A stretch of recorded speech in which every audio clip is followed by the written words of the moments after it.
All right. So today's session is called Kindness and the Power of Emotional Agility. And how do you be kind to yourself in a way that can transform your work life? Now, a simple, maybe rule of thumb or like a simple reason of why what is emotional agility is basically being so mentally strong that nothing can deter you. So, like, whether it's someone being mean to you or if it's just setbacks in life, being strong emotionally is something that will help you get through it. All right. So, do you know that you are the kindest when you're the happiest? We're most likely to be kind to ourselves and others when we are happy. Kindness is a cycle of giving and taking, and you give happiness and you receive kindness, and you also give kindness and you receive happiness. So, it is both of, uh, okay, you can't hear me. Let me just quickly check something. Is my voice better now or is it still bad? It seems to be better. What I'm also going to do is I'll quickly just check maybe the fans on.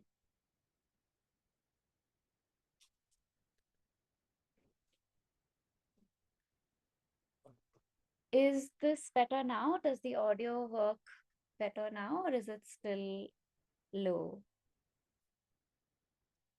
Still low. Okay. Um, Let me try. Okay, it's okay. I'm gonna try stopping my share like this and I'm gonna try again in case that makes a difference. But yeah, because okay, so is this better now? I have not really done any other. I think I was sharing something else before. Okay, great. Yeah, so I'm also going to be a little closer to the mic just in case of the issue. But yeah, so what I was saying is that did you know you're the kindest when you're the happiest? And it basically means that it is a cycle of when you're kind, you're happy, and when you're happy with yourselves and around other people, you tend to be kinder. We're going to do a little experiment, and you can choose to share it in the chat or maybe just think about it. Which, in basically, we say, recall a moment of kindness in your life. So it could be something as gentle as a smile someone gave you, a colleague that showed you understanding of like a difficult moment, or a friend, or just someone that could like pack your back.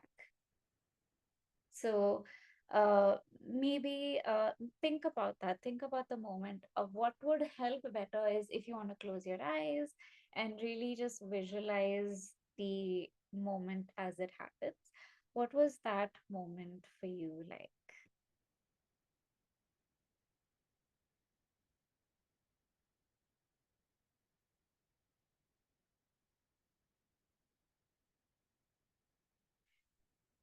So, and when you were thinking about that act of kindness, how did it make you feel? You don't have to answer this on chat, but maybe just think, like, within you, like, how did it make you feel? Did it make you feel grateful? Did it make you feel blessed? Did it make you feel happy? Like, what are the emotions that it made you feel?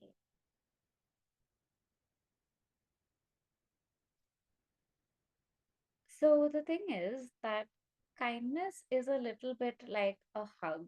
So when you are kind to someone, just like a hug, it immediately gives you a calming effect. And why that works is that when we are kind, we're helping someone in a certain way to alleviate what problems they're having. So for example, if someone has to if someone has to like be if someone has to help you with an assignment, they are helping you be better at the assignment.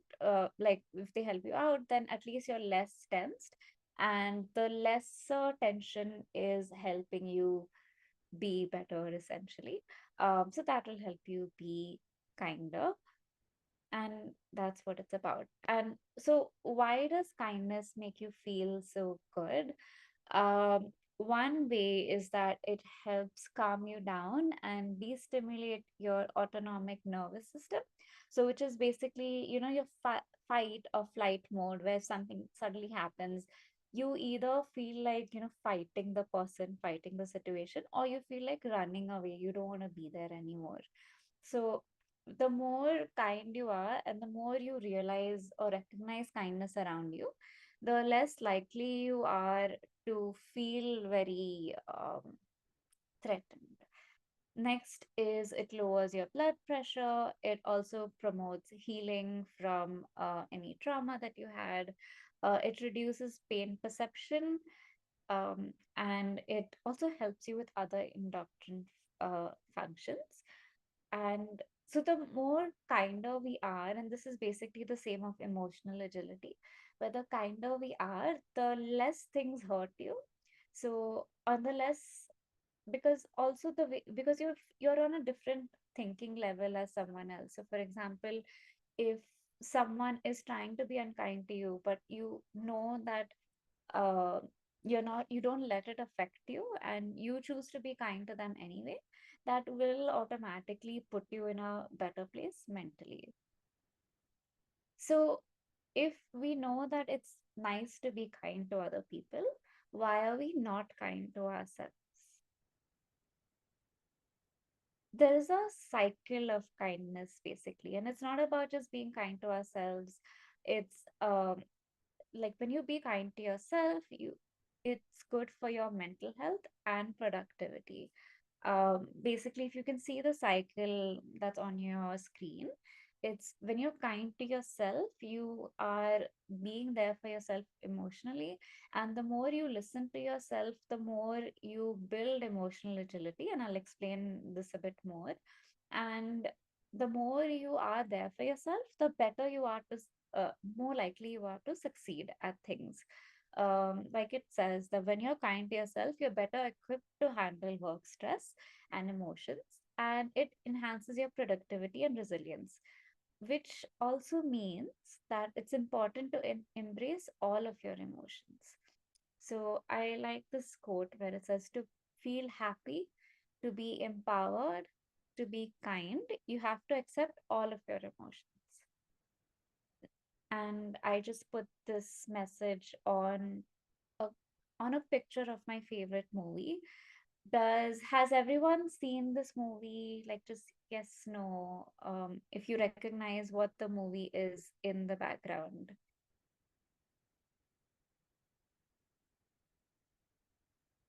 it's one of my favorite movies. Yes.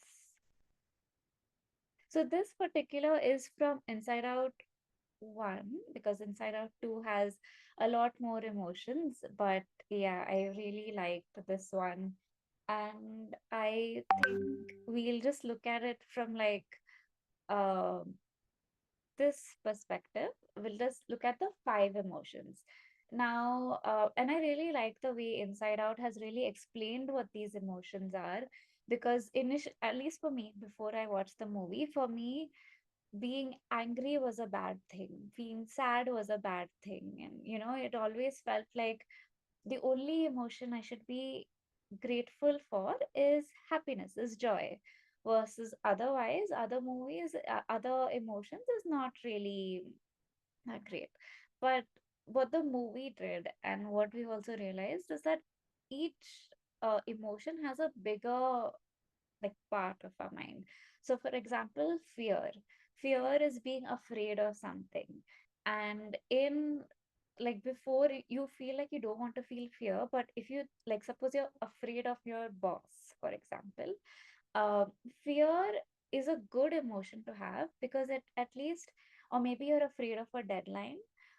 Fear is a good emotion to have, because at least it tells you that, okay, I'm late for my deadline. I need to work fast. I need to ensure that I'm matching my deadline. I'm keeping up.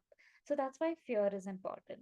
Now, anger, even though they say that you shouldn't be angry all the time, and maybe you shouldn't, depends on the situation, but anger is a very powerful sort of thing that will help you recognize that, okay, if I'm feeling angry in this moment, um, what does that mean? Like, maybe it feels that I'm not happy. I feel unjust. So, for example, when you don't get a promotion, you're angry. Like, why have I not got this promotion? That anger will help you feel like, okay, something wrong has happened to me, and it'll help you move forward. Like, okay, if this is something that hasn't happened well for me, let me talk to the HR, or let me talk to certain departments. So that is where anger is. Joy, everyone knows. I think I don't have to specify why joy is good for us. But also, I think one way where joy is important, where sometimes some of us feel like, something good has happened to me, but I don't allow myself to be happy about it, because I feel like, okay, if I'm too happy about it, then I'll feel a little like it'll get taken away or something like that. Um, but it's also important to recognize, okay, something good has happened to me. It's important to be happy about it. It's good to be joyful about it. Next is disgust. Now, disgust as an emotion is very important, because especially for, I feel like it's important when we're eating things. Like, if we're eating something that tastes off, like a food is expired or something, it the disgust emotion really helps us be like, okay, something is wrong with this food. I should not eat it anymore. And having that disgust sort of thing within us actually saves our lives. So that's important. And sadness, similar to anger, which is more sadder. But basically, it helps us realize, okay, something very wrong is happening. This is not okay. This is making me feel sad. Sometimes we ignore our emotions and we don't allow ourselves to be sad. And I'll explain what happens later. But it's all of these emotions have a particular reason. Now, I just want to put this picture out here. Out of both of these situations, which is more scary for you, the left or the right one? Quickly type it in the chat.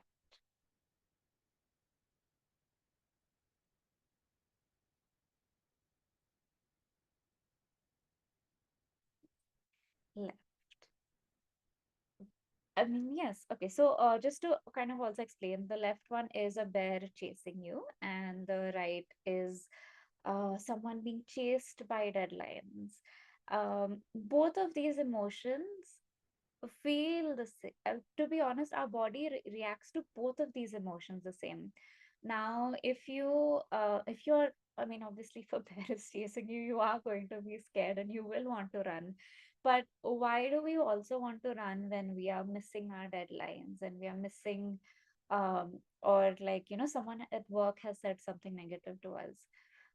The thing is that our emotions, or at least the way our brain processes these emotions, is it looks at either of these things as a threat.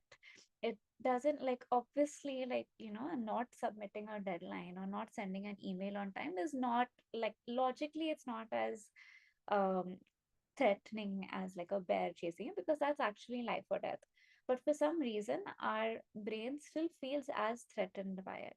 Like, before, we were trying to navigate a bear attack, and now, if a colleague is stealing my mug from a pantry, then I would feel upset about that.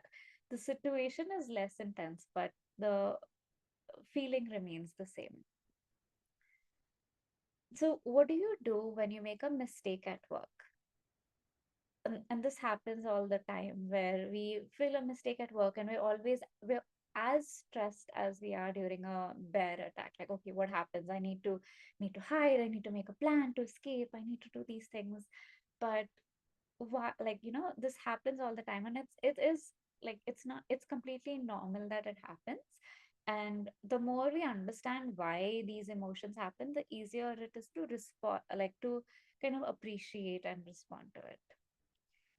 But so here's the thing, like, why do I need to deal with my problems? A lot of times we say that, okay, maybe it's more productive to throw it under the bed. I'll figure it out later. Or right now, let me work. I'll deal with my emotions when I go home, or like maybe on a weekend or something like that. But why do I need to deal with it? Is because it's always stored within you. Now, there are two ways where emotions get stored within you. One is called bottling, and one is called brooding. The first one, and this is kind of hidden on purpose. So, bottling is basically when you suppress all of your emotions into a bottle and you deal with it later, so that it's not productive to get upset right now. So I'll put it aside for later. It's almost like I want you to picture like a soda bottle where you have an empty bottle, and you put every time you're afraid or you're upset or any kind of negative emotion, you put like a little bit of soda inside the bottle and you shake it and you close it. Now, everyone knows what happens when you shake a soda bottle, it explodes. But what happens is we keep putting it, we keep shaking and closing, keep shaking and closing, and we think that, okay, we've put it in, and until one day someone actually opens the bottle and it explodes. And that is a lot of your emotions exploding because you weren't able to deal with it before you could put it. Like a good way of like soda, if you let it air out, the fizz goes away and then it becomes like a regular liquid and then it doesn't really explode. That's what happens when you bottle it. Like you keep it in its fizzy form inside a bottle and you keep it stored over there. Next is brooding, which is basically at least you're letting yourself feel your emotions. You're not like, you're not ignoring it, you're feeling your emotions. But the problem is you are letting it drown you. Like, so a good example of this would be someone tells you, oh, my boss is very bad. Or like, or okay, not like that, but um, I'm not able to make a PPT. I'm bad at PPTs only. I don't know how I will be able to get a promotion if I don't do the PPT properly. And I go to every department in the office and I say, oh, I'm not good at PPTs. And then my boss is shouting at me. I don't know why they're shouting at me. And like the thing is, you keep letting yourself, you just offload it for like validation, or you want to be, you want someone else to say, yeah, you're right, it feels sad. You want someone to feel that way for you, but you don't resolve the issue because it's more like profitable to talk about the issue itself because you're listening more to getting listened more. And why I use this image is I don't know if anyone watches Master Chef or is into cooking, but they say they take egg whites and they whisk it a lot until it becomes like a meringue. And a meringue is something that even if you tilt it upside down, nothing falls out. Similarly, the more you brood, the more you're whisking something, and it just stays and stays and stays until your problem turns from liquid to solid. And but your problem hasn't disappeared altogether. It's still there. It's just in a different form. And I don't know about you, but both of these ways are not productive. They're very messy. Like just suppressing it all the time is not really the answer. You have to listen to your emotions. All of the emotions like we had mentioned in like before, like listening to anger, listening to your sadness, all of that is very important. And so, what is the solution? The solution is to show up. And how do you not do this? So, for example, if there's a bear attacking you or like a colleague is stealing your ideas, um, if you stay within it, at least you are like, since you're talking about kindness, it's good to like show up for yourself. It's about using your emotional intelligence to show up, like, and you're facing your emotions rather than avoiding them. So, for example, if you have negative feedback or a stressful project at work, at least you acknowledge it, like, okay, I'm not able to create this PPT for a client presentation. What can I do to solve it? Can I learn how to do a PPT quickly before the deadline? Can I ask someone for help? Like, just show up for the moment. Like, like there's a lot of noise that happens where you're drowned with guilt and stuff. You say, okay, I'm going to listen to this guilt. How do I listen to it more? That's showing up for your emotions. And yes, how do you do it is you show up without judgment. You name your emotions. Like, for example, I'm feeling overwhelmed right now, and don't criticize it at all. because that way you're not adding any guilt. You can pause and take a breath whenever emotions are high. A lot of times, all you need to sort it out is just take a step back, take a breath. Like, okay, so what was the problem? Let's deal with it. That really helps you not be impulsive about certain things. And third is set boundaries and ask for support. So if you're feeling overwhelmed, either take a break or ask someone for help or ask for an extension of your deadline. This way, you're showing your, especially with the third step, you're showing yourself some kindness and you're allowing yourself to meet the deadline or like do the work without it like really having a burden on you. The next is stepping out. Uh, and stepping out is basically now that you've felt your emotions, it's important to step out of it, which is don't dwell on what's happened, just step out of the cage and move on. Moving on is when things happen, and there are around 6 ways that you can move on. One is know that it like don't be bogged down by certain statements. So for example, like I mentioned, I'm always bad at public speaking or I'm always unlucky. These are things that like it may have been true 5 years ago, 5 months ago, or even 5 days ago, but it may not be true now. So don't let that be your destiny. Second is get contradictory. Like two things are possible at the same time.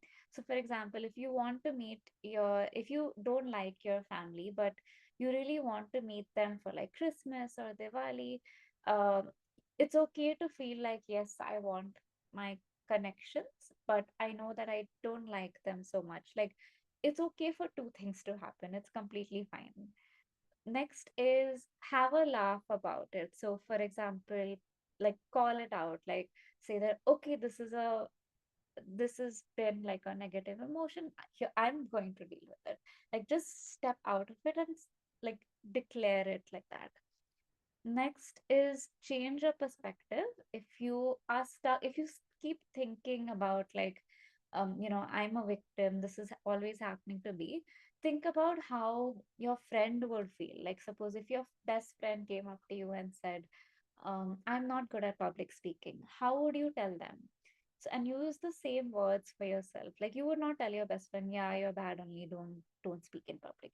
You'd be very nice to them. Similarly, it's important to be nice to them. And sometimes what helps is that if you feel like it's too much in your head, like if the voices are too loud, just step back and say, this is not me. I am not someone that is always like cranky. I am not someone that is afraid of challenges. So labeling it is important. And yeah, so those are the things. And then after that, it's important to let it go out in the universe and let just move, like, take those steps forward, because that's the only time when you will be able to move on. We'll do another quick activity, which is you worked hard on a project, but during appraisal, you're told that you need to improve.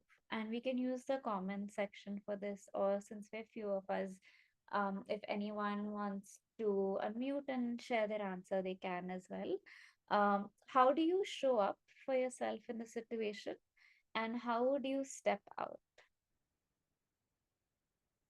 If any, I'm not sure if it lets you unmute. So maybe if you want to raise your hand, then I can unmute it.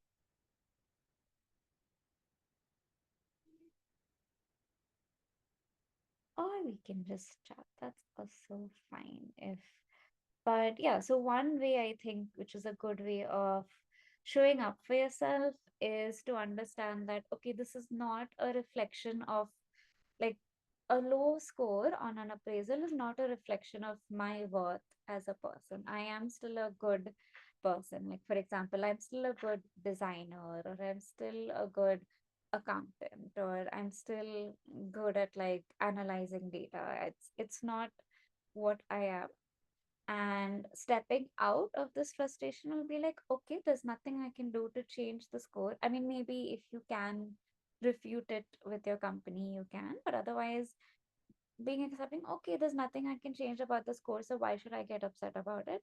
I will make sure that next year I will work hard, or if I feel like it's been unjust, I'll collect all the proofs and show it to the company that they also know that this is what is happening. So yeah, that is what it would look like.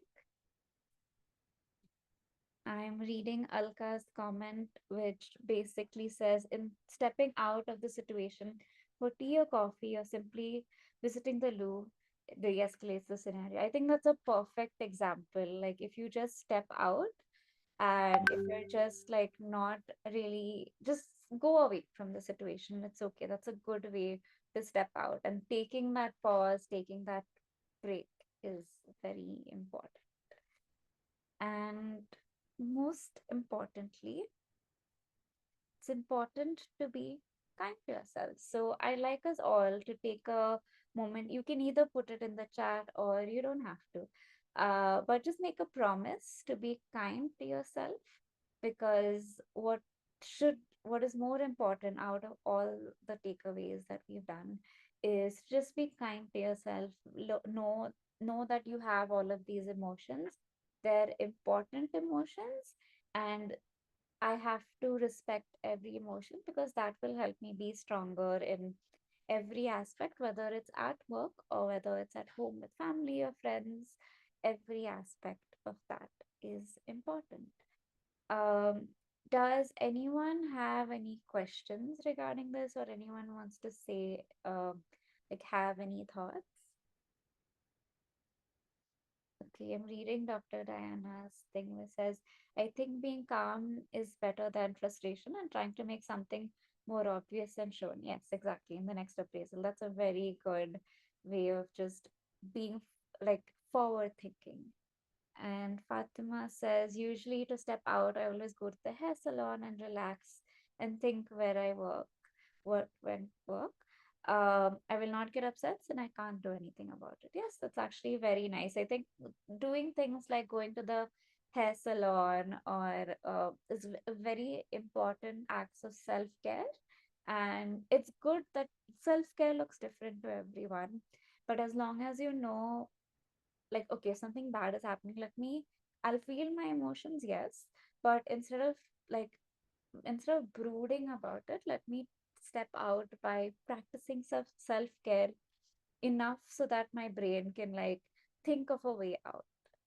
So yeah, that is that. If anyone has any other thoughts that they would like to share, or else we can move to the next segment. Just going to